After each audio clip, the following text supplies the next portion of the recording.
Vaxt tez keçir yoxsa gec? İndiki zamanda bəli tez keçir. Səbəbi?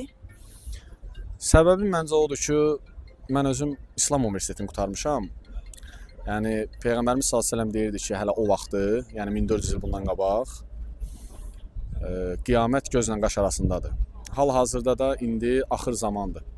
Hətta hədisdə belə buyurulur ki, deyir, bir il bir ay kimi, bir ay bir gün kimi, bir gün bir saat kimi, bir saat da bir saniyə kimi keçəcək. Və hal-hazırda da biz yəni o həmin axır zamandayıq. Çünki 1400 il qabaq yəni bu deyilibsə, indi məncə yəni sona doğru gedirik. Axır zamanda yəni çox şeylər deyilir. Məsələn deyilir ki, imanı əldə saxlamaq, közü əldə saxlamaq kimi bir şey olacaq.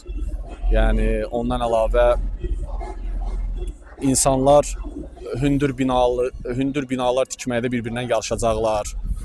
Yəni binaların hündürlüyü minarələrin hündürlüyündən daha uzun olacaq. Yəni bunlar hamısı axır zamanın əlamətləridir. Sonra ərəb ölkələri bu səhralıqlar yaşıllıqlara dönəcək.